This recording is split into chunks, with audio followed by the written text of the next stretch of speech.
आपण उकळत्या पाण्यात हरी मिरची टाकून घेतलेली आहे. आता त्याला आपल्याला चांगली उकळी येऊ द्यायची आहे. जोपर्यंत पाणी उकळत नाही तोपर्यंत आपलं बेसन ठीक होणार नाही.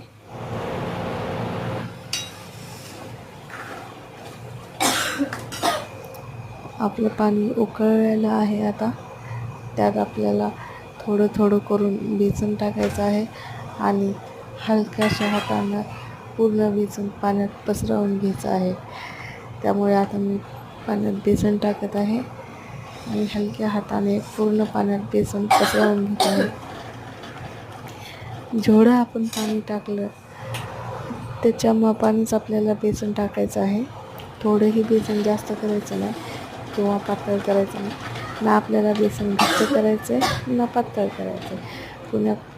कोणत्या भागात बेसन या रेसिपीला पिठलं असं देखील म्हणतात. पिठलं आणि भाकरी ही मराठवाड्यातील सगळ्यात चविष्ट असे पदार्थ मानले जातात. आमच्या घरी तर सारखंच बनते ते. तुम्ही नक्की सांगा तुमच्यात कोणत्या पद्धतीनं बघतं. आता आपण बेसन पूर्ण हटवून घ्यायचं आहे. सगळे जे बेसनचे थोडे थोडे गोळे झालेले आहेत ते पण थोडं फोडून घ्यायचे आहेत. माझ्याकडे थोडं पातळ वाटत होतं त्याच्यामुळे मी आणखीन थोडं बेसन ॲड केलेलं आहे त्यात.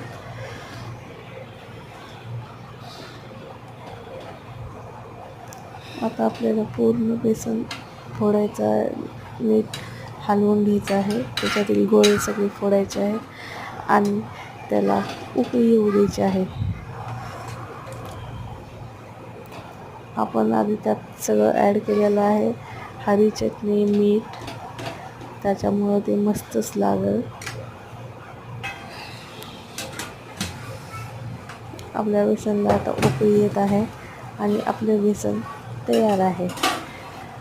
आता हे आपण भाकरीसोबत सर्व करू शकता किंवा कोणाला भातासोबत पण आवडतं. आणि गार्निशिंगसाठी आपण टाकत आहे थोडीशी कोथिंबीर त्यात, कारण त्याच्यामुळे आपल्याला दिसायला पण ते छान दिसतं. तो भेटूत पुन्हा व्हिडिओत. जय श्री स्वामी समर्थ.